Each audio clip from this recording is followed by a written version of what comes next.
Saludos, amigos y amigas de La Respuesta.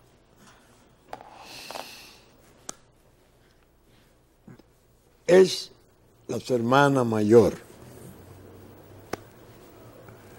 Para nosotros, los cristianos, esta tiene un significado enorme.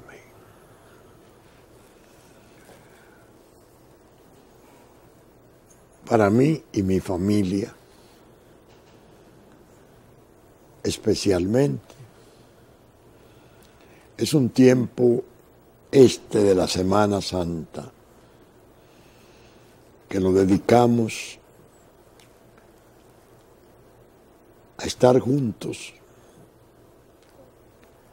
a participarnos tantas cosas, pero con la serenidad que demanda una fecha como esta. Yo recuerdo en un tiempo en que tenía una pequeña casita en Anabel de Samaná. Era el tiempo de los grandes oradores sagrados que nosotros teníamos aquí. El padre Tamargo, el padre Mantilla, el padre Rubio, todos dominicos, que ese sermón de las 7 palabras del Viernes Santo se lo distribuían y era algo realmente conmovedor, estupendo,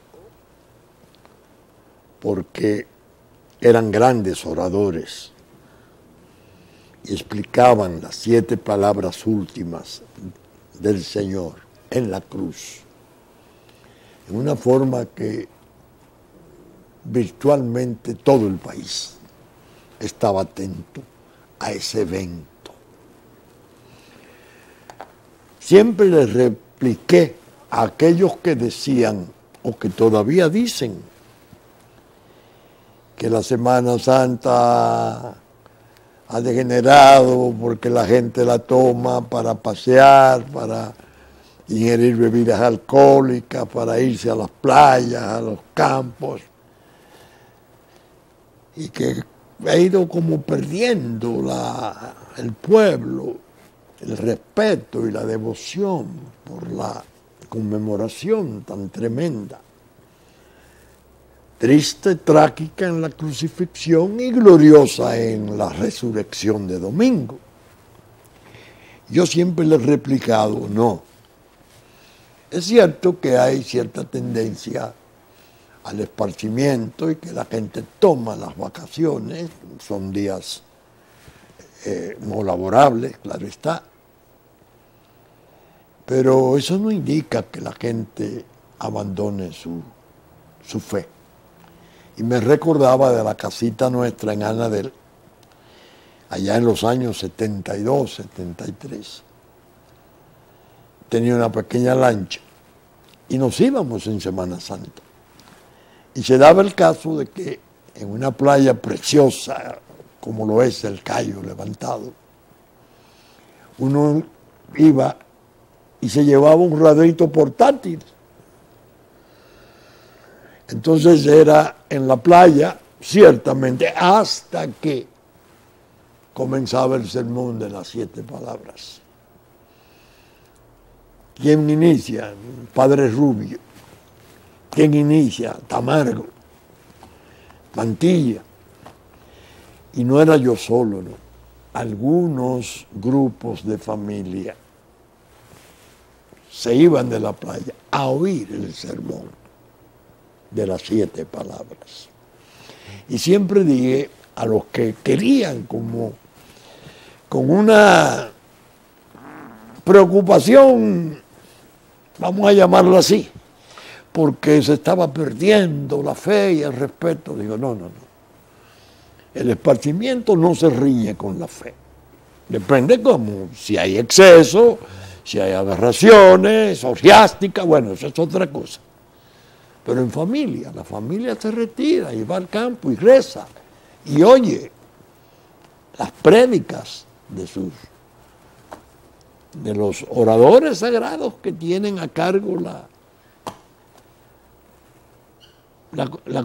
reproducción de las 7 palabras, que es algo realmente muy profundo y muy bello.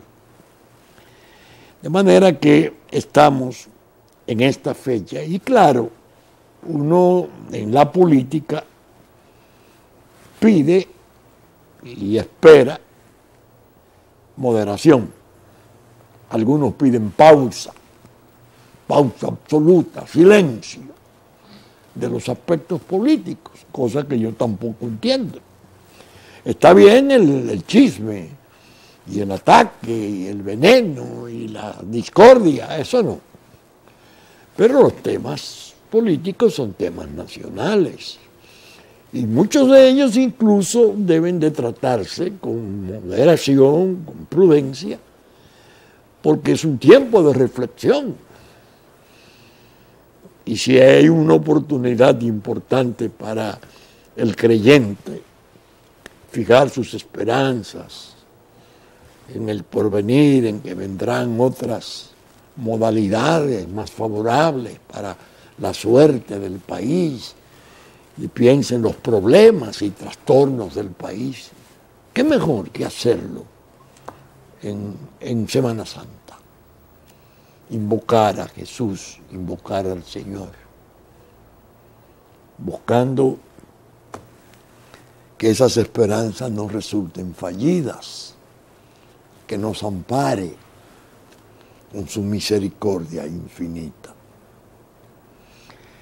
Y el mundo está en unas condiciones que se presta para que la reflexión sea aún mayor, porque hay un proceso de globalización de los trastornos también, de los conflictos también. La comunicación social es tan vertiginosa y es tan eficaz, sobre todo por las redes, que uno está pendiente de más de medio mundo, por los sucesos, por las informaciones, porque todo está servido de inmediato, casi en tiempo real, muchas veces en tiempo real. Y la verdad es que yo he pensado en los primeros días de la semana mucho en las dificultades que estoy viendo, tanto en la región del Caribe como en el resto de América Latina. Hablaba con un amigo muy apreciado, muy distinguido, el domingo pasado, y le expresaba no mi pesar, pero sí mi pesimismo con la suerte de tantas problemáticas nacionales que hay en Latinoamérica hoy por hoy, comprometidas en conflictos. Tomaba Brasil como el que más ha emanado los componentes de los trastornos y descalabros mayores. México, los hermanos mayores nuestros, como naciones, ambos con elecciones pendientes, muchos signos raros, peligrosos, que pueden ser presagios quizás de turbulencias,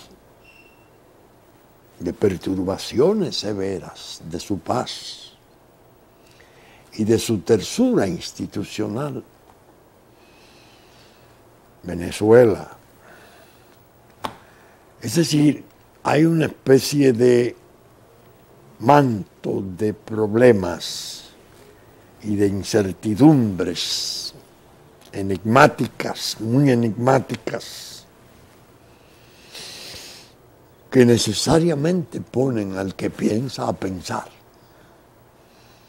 El que se dedique a pensar en la suerte de su país, de los vecinos, de la región y del propio mundo, porque a todo esto, el horrible espectáculo de las guerras, ya uno ver en esos documentales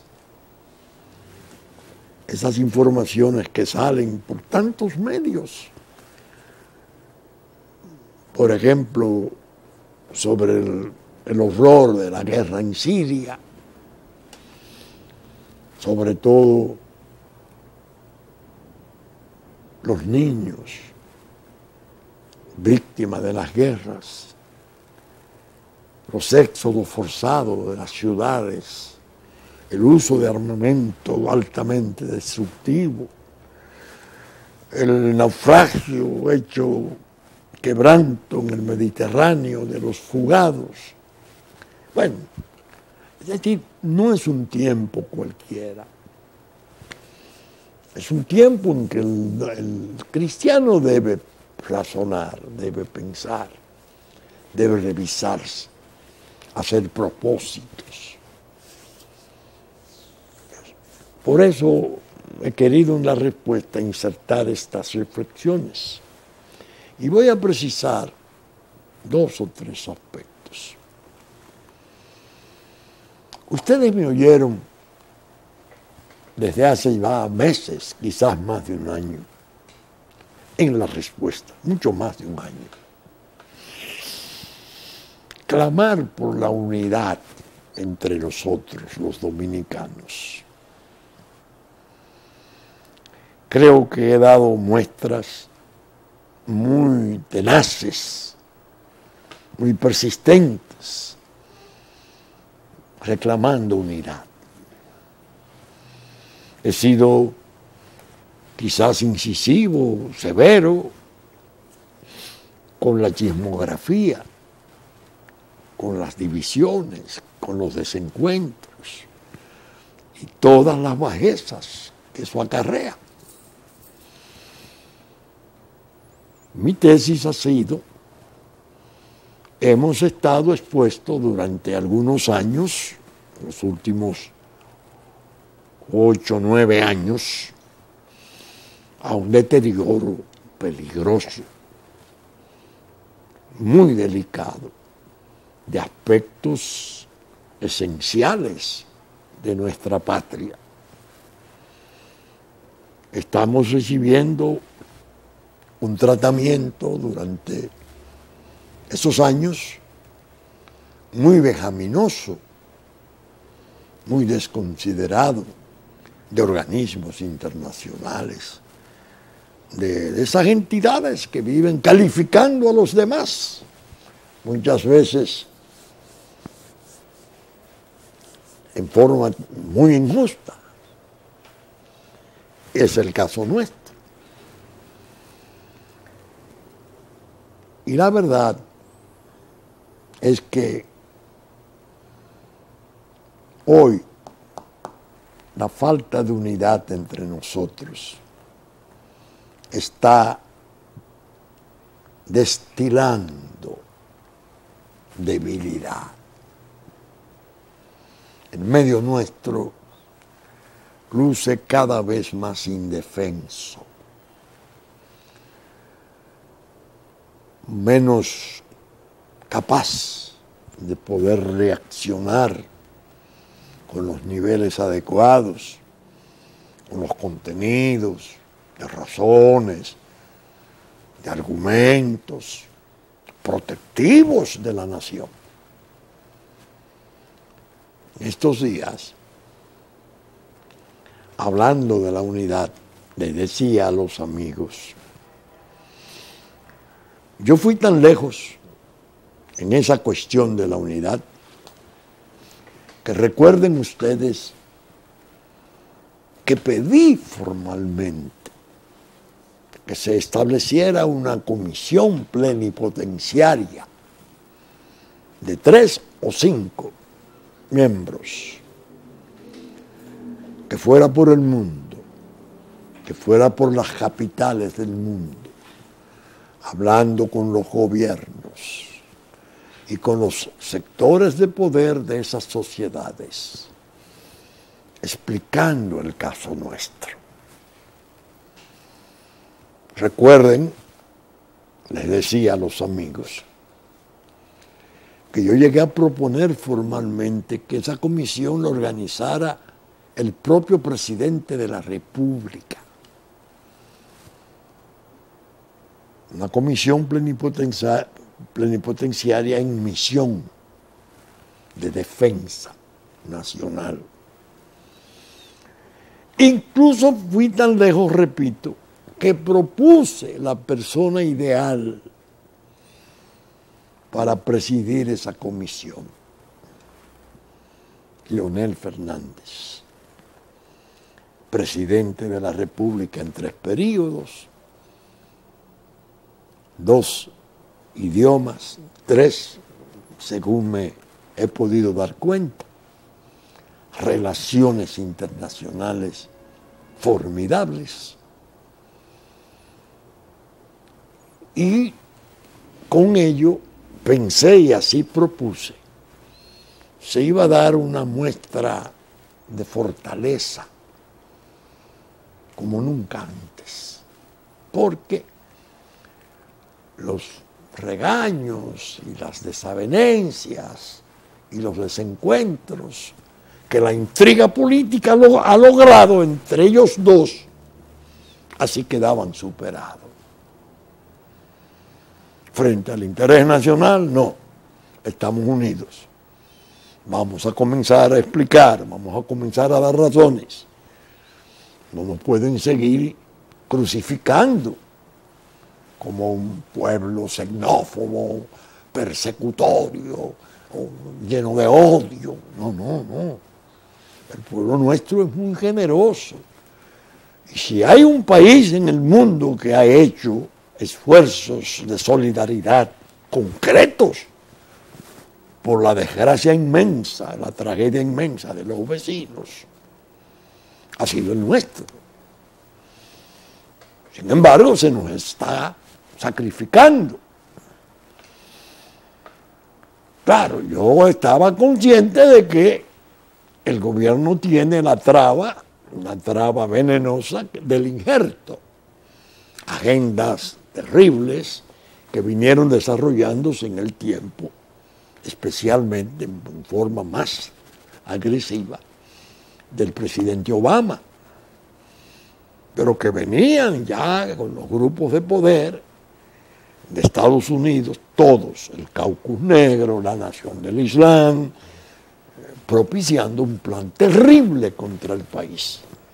Y avanzaron mucho los de aquí, que se lograron injertar en las posiciones claves de decisiones del gobierno y frustraron el fallo 168 y crearon un gran desorden al grado de que la insidiosa invasión que se ha producido ya debe alcanzar cerca de 2 millones de ilegales. Todo eso lo hemos estado tratando en la respuesta y en la pregunta. El blog La Pregunta ya desde hace cerca de 1 año. Ahora ha ocurrido algo que a mí me llamó la atención. En México habrá elecciones, creo que en junio o julio. El proceso mexicano es complejo, muy importante, conforme a la importancia de México, y está atrayendo la atención mundial, porque el partido de poder, que parece tener un candidato excelente, de alta preparación, que fue ministro del gobierno del PRI, pero que no es del PRI, él está en tercer lugar. En primer lugar está apareciendo López Obrador, un candidato que estuvo a punto de ganar, perdió por fracciones de punto, con una posición de izquierda importante, desafiante, un antisistema fuerte. Es quien encabeza las encuestas. El PAN de Fox, de Calderón, está en segundo lugar.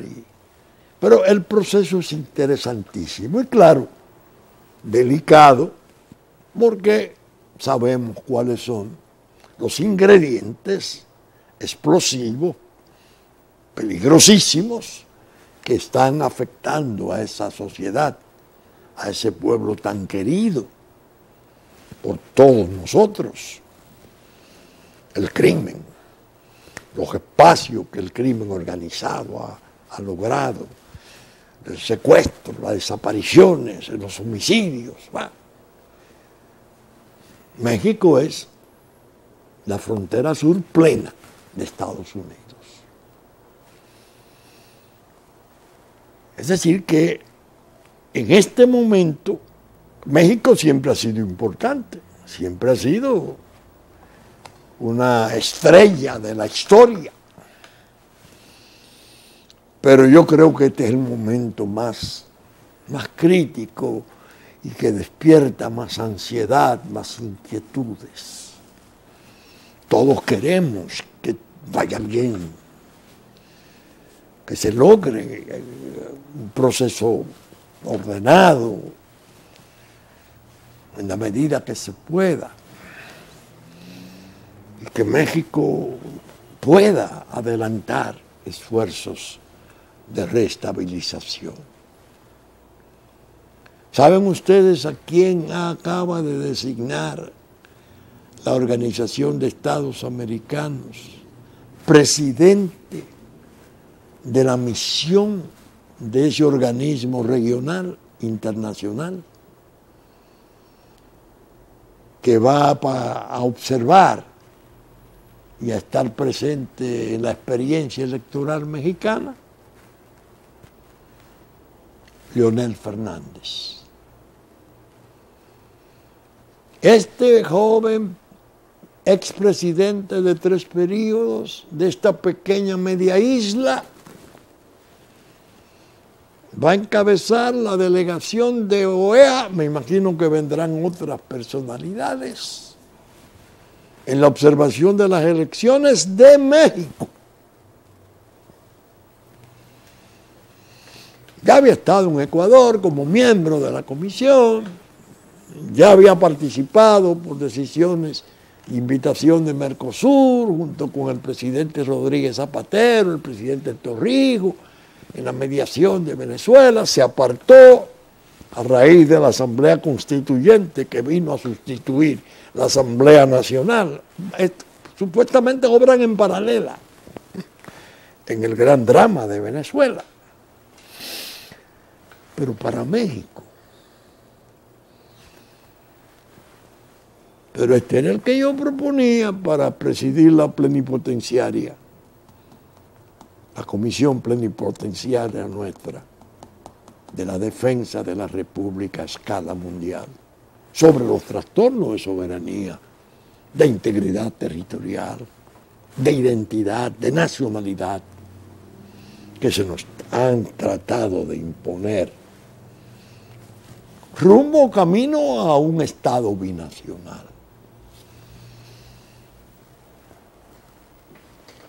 Ese señor es el presidente de la delegación de OEA en las elecciones de México. Entonces lo que yo estaba proponiendo no era un alarde elogioso, no era una forma afectiva de reconocer, de tributarle a un amigo que aprecio mucho. No, era un juicio realista, una evaluación. ¿Con qué contamos? ¿Qué tenemos? ¿Quiénes pueden? Tenemos que organizar la defensa. Pero para ello es preciso que se unan. Ahí está el kit del asunto, que se unan. De otro modo, vamos a seguir confrontando dificultades. Es más, las dificultades se han medio contenido y el gobierno ha hecho algunos alardes, diríamos, de preocupación. Las tropas a Pedernales, las tropas a la frontera, en números ya considerables, la visita del presidente a la fortaleza de Dajabón, todo eso que hemos estado viendo. El problema sigue internamente, porque la frontera física la pueden más o menos exhibir, ahora que Haití acaba de restaurar su ejército, que lo habían disuelto para el caos.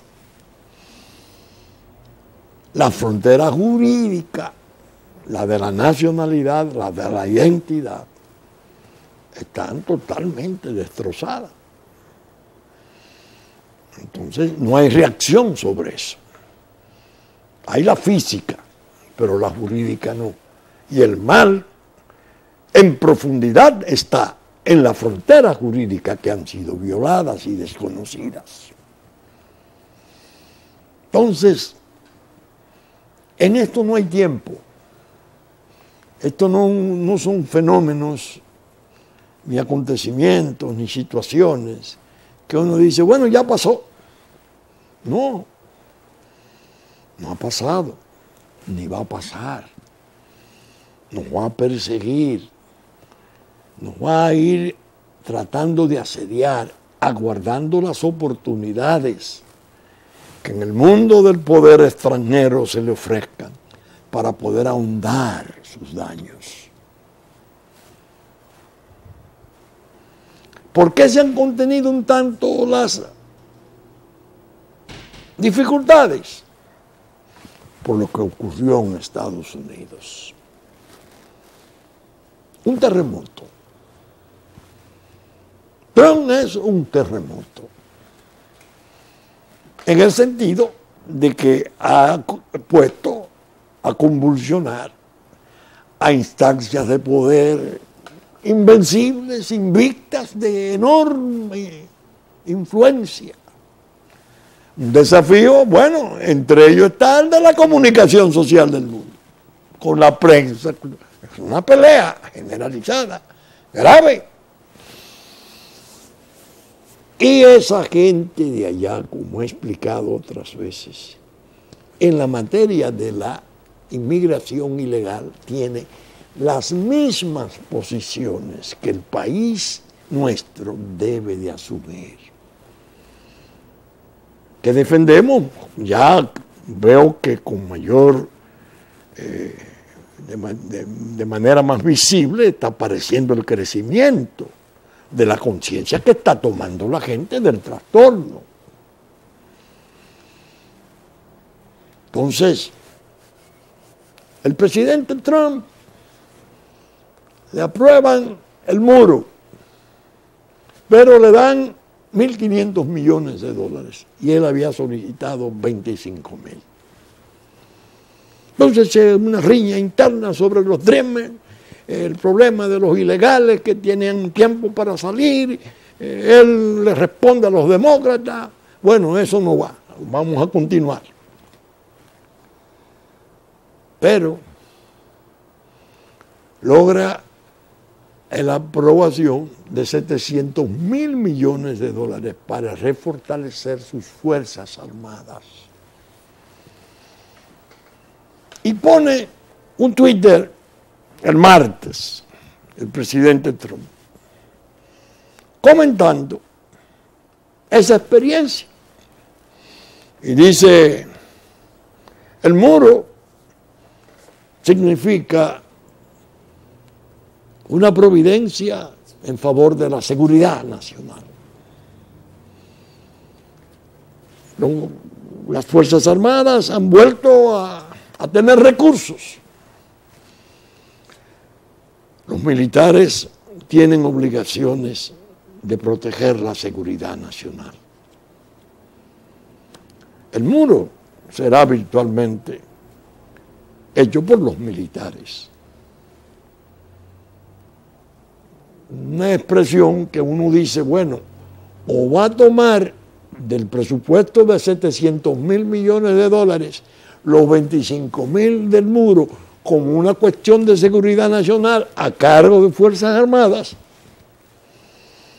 o lanza la idea de que habrá una presencia militar en frontera, que haría las veces de muro, cosa que no es realmente la más visible, la más aceptable, conforme a sus concepciones del papel de sus Fuerzas Armadas y la cuestión de sus asuntos internos. Ellos son muy cuidadosos en eso. Para eso tienen la Guardia Nacional. El Ejército no lo movilizan así por así, ni su Fuerza Aérea, ni su Marina. Ahora creo que tienen preparado un desfile espectacular, porque el presidente Trump parece que razonó, si Moscú lo hace, si lo hace Corea del Norte, si lo hace China, bueno, ¿por qué no lo vamos a hacer nosotros? En esos niveles que está el mundo. Lo cierto es que cuando yo vi el Twitter, que me lo leyó mi hijo Juárez, yo le dije, caramba, el muro que el presidente Trump tiene como propósito y que parece que será inevitable por la resiedumbre de su convencimiento y de sus decisiones, para nosotros será muy peligroso. ¿Cómo? Sí, muy peligroso. Atiendan por qué.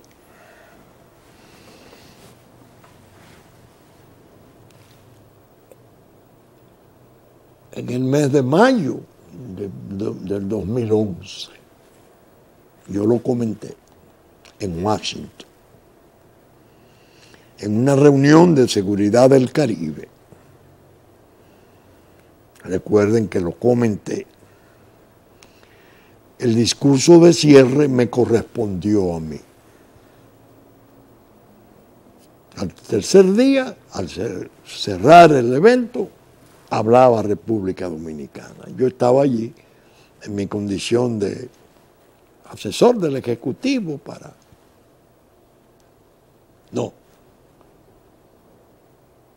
del Ejecutivo, en el gobierno de Leonel Fernández. ¿Cuál fue mi tesis en el discurso de cierre? Ante un grupo de oficiales de aduana, oficiales del gobierno en general, no necesariamente militares, había muchos militares importantes, que se pasaron los 3 días así, en una gradería, que le improvisaron, sin expresión ninguna, simplemente oyendo,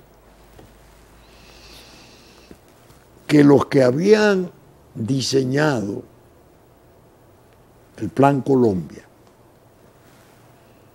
y la Iniciativa Mérida, que son dos programas destinados a combatir el narcotráfico, el originado desde Colombia, de sus plantaciones, de Sudamérica, de Perú, lo que viene de allá de Sudamérica, pasando por México. México se endureció, sus carteles crecieron enormemente y entonces hubo que hacer un cambio en la política. La droga entregada a los mexicanos, ganar ahí algo y los mexicanos se encargarían de llevarla al destino para ellos. Pero los suramericanos giraron hacia el Caribe,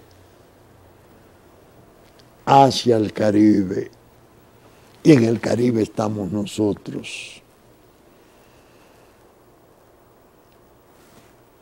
junto a Puerto Rico, que es frontera jurídica norteamericana. El que entra a Puerto Rico llegó a Estados Unidos. Entonces, yo dije, el diseño fue defectuoso, porque no previeron que a nosotros nos llegaría un aumento enorme de la desgracia. Ahora yo me repito, me replico, el muro, en la medida que el presidente Trump lo lleve a cabo, va a implicar una multiplicación de los peligros del Caribe central, porque el narco sencillamente va a girar hacia la derecha. Irá por el Pacífico, la parte de Buenaventura, la parte de Colombia del Pacífico, pero esencialmente las islas del Caribe y nosotros compartiendo la nuestra con un narcoestado colapsado desde hace muchos años. De tiro libre, que como dijera, ni siquiera Naciones Unidas, ocupándole 15 años, pudo incluir en su mandato la interdicción de la droga. Asegurar la paz y la tranquilidad, MINUSTAH. Ese muro de Estados Unidos nos lleva a la necesidad del nuestro. Pero un muro odioso para segregar, no. Un muro como un instrumento de organización, de regulación ordenada. Son pasos de comercio bien establecidos, pero cuidando la frontera para que no se produzca la avalancha que va a sobrevenir en la medida que ese muro Trump progrese. La droga no va a dejar de circular para Europa y para los propios Estados Unidos, haciéndole el elipse de Puerto Rico. Seguirá yendo por el Pacífico una parte y la parte del Caribe, Santo Domingo, para Europa, para Canadá y para Estados Unidos. Que ya el narco hace tiempo que giró también hacia el sur, Argentina y Brasil, para poder mandarlo a través de África a Europa. Ese es el tipo de guerra que está planteado. Entonces, en una situación tan compleja, tan peligrosa, nosotros desintegrándonos internamente, políticamente, estos candidatos, no, que la facción, que no, que esto, no, peleas enormes, incluyendo el partido de poder, algo inimaginable, porque ese fue fundado y desarrollado por el esmero y el carácter y la limpieza de un prócer nacional, que era un hombre de concepciones luminosas, pero con una disciplina hacia los valores. Eso se ha vuelto una especie de hervidero de malas intenciones, de separaciones, de chismes, de una cosa penosa, penosa. Entonces, en un tiempo como este de Semana Santa, yo creo que resulta oportuno reflexionar, meditar y revelar pensamientos como esos que he estado exponiendo. No son ofensivos de personas, no tienen nada de hiriente, de bueno, de la fama, mala fama, buena fama de la gente. No. Es un trastorno nacional, permanente, creciente, que está simplemente agachado porque han perdido el interlocutor fundamental en el norte.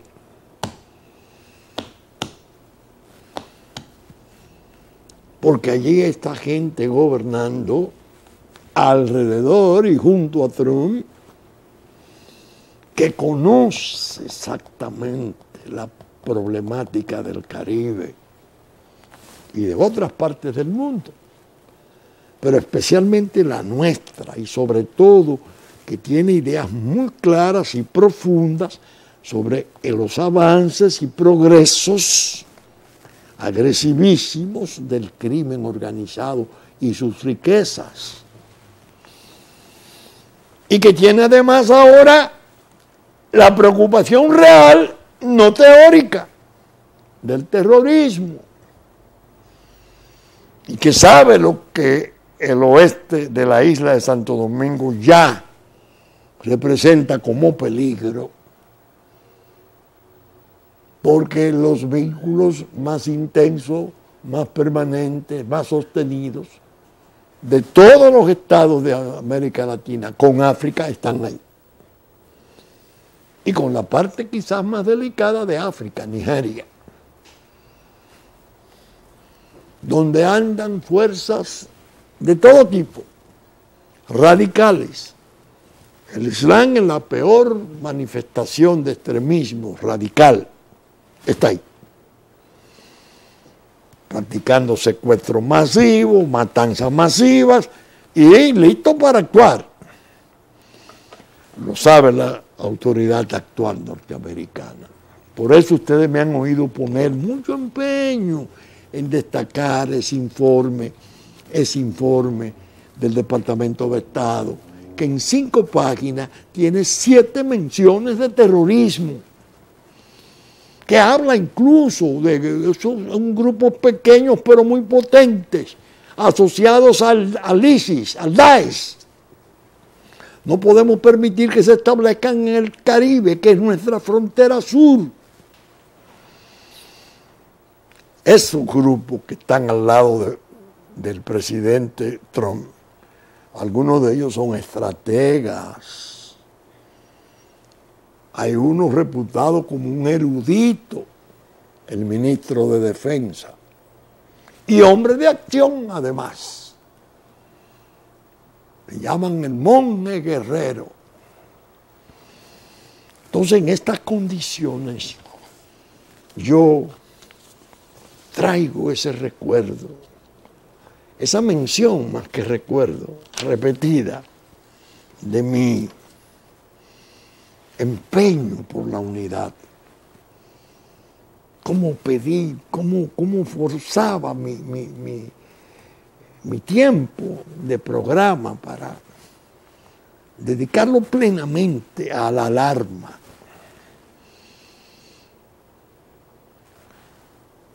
En mis manos está una publicación en El País bajo el título "La frustración democrática crece en América Latina".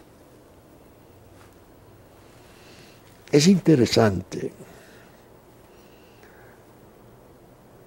Habla, dice, la alarma saltó en el último Latino Barómetro,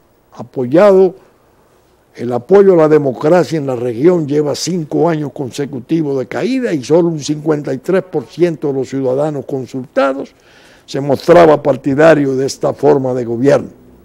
5 meses después de eso, el think tank, un tanque de pensamiento alemán, Bertelsmann Stiftung, le pone letra y argumentos a los fríos datos. La problemática no se circunscribe solo a América Latina, sino que es global. En todo el mundo la evaluación de la calidad de la democracia, de la economía de mercado y en general de los gobiernos está en mínimos desde que empezaron a recabar datos allá por el 2006.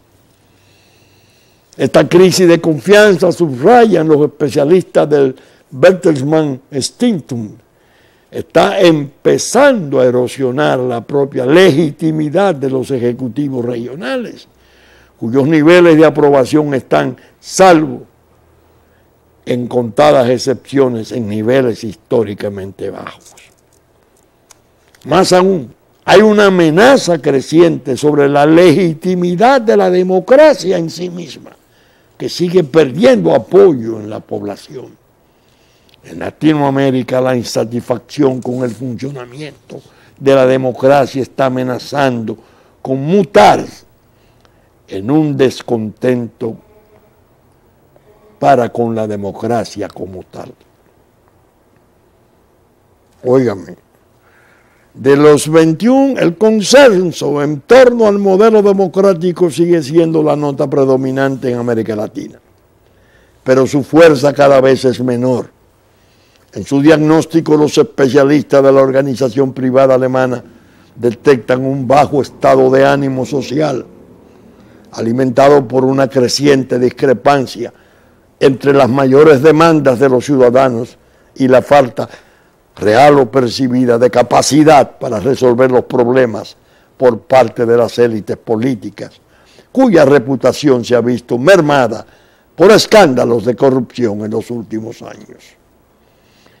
De los 21 países tomados como muestra en el estudio, únicamente 5, Uruguay, Chile, Costa Rica, Jamaica y Argentina, son considerados democracias en consolidación. Otros 9, Brasil, El Salvador, Panamá, Bolivia, República Dominicana, Colombia, Perú, Paraguay y México, son catalogados como democracias imperfectas. Y en 3 más, Ecuador, Honduras y Guatemala, como democracias altamente imperfectas. Las autocracias, por su parte, se dividen en 2. Las moderadas. Nicaragua, el único estado de la región que ha pasado a engrosar esta lista de dudoso honor desde 2006. Y Haití y las de línea dura de Venezuela y Cuba. Óigame, el resultado de estos factores es un declive no dramático, pero sí continuo en la salud democrática latinoamericana. A los casos más evidentes de erosión democrática, Venezuela y Nicaragua, la Fundación Hermana suma la del Brasil, con el dudoso proceso de destitución de Dilma Rousseff, que desembocó en la llegada a la presidencia de Michel Temer en mayo del 2016.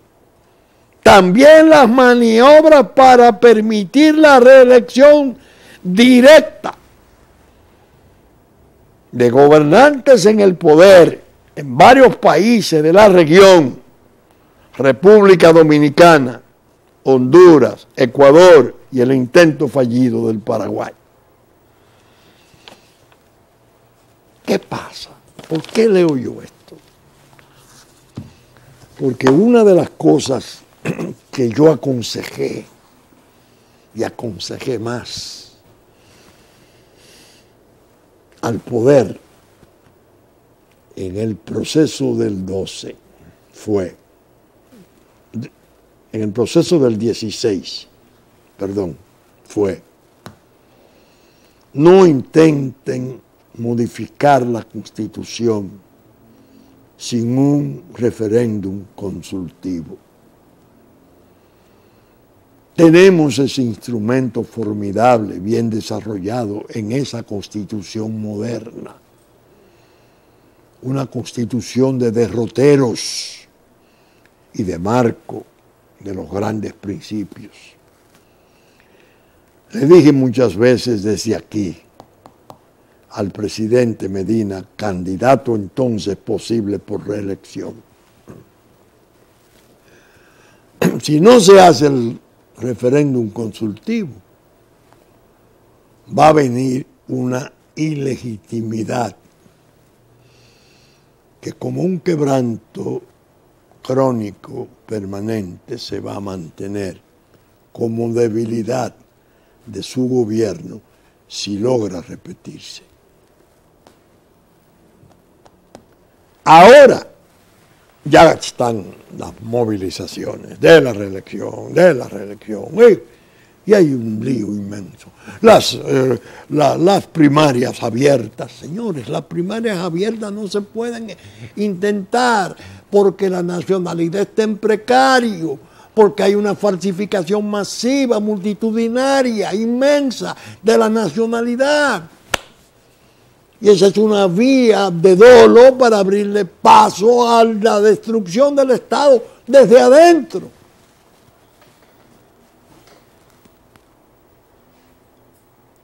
Fíjense que son todos razonamientos generales sobre temas permanentes. No hay nada de esa escandalera, esa gallera de la lucha política y las posiciones y los puestos y los sueldos y los contratos. No. Son asuntos de la nación. Que tratarlos ahora y rogarle al Señor que ilumine a la gente de este pueblo que está en capacidad de poder organizar esas cosas y no lo han hecho. Hay tiempo, siempre hay tiempo para eso.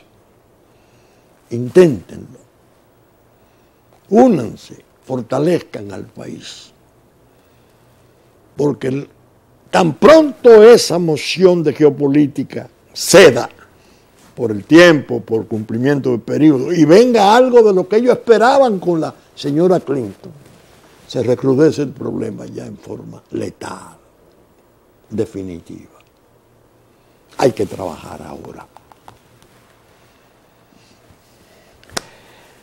Saben ustedes que estamos saliendo por Supercanal 33, 3 del cable, domingo a las 11 de la mañana en nuestra versión central, que ya nos anticipó Cinevisión, sábado a las 6 de la mañana.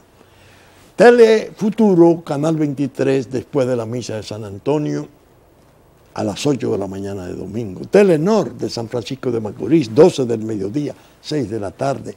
Teleimpacto, 12 del mediodía, 9 de la noche de domingo, 9 de la mañana de lunes.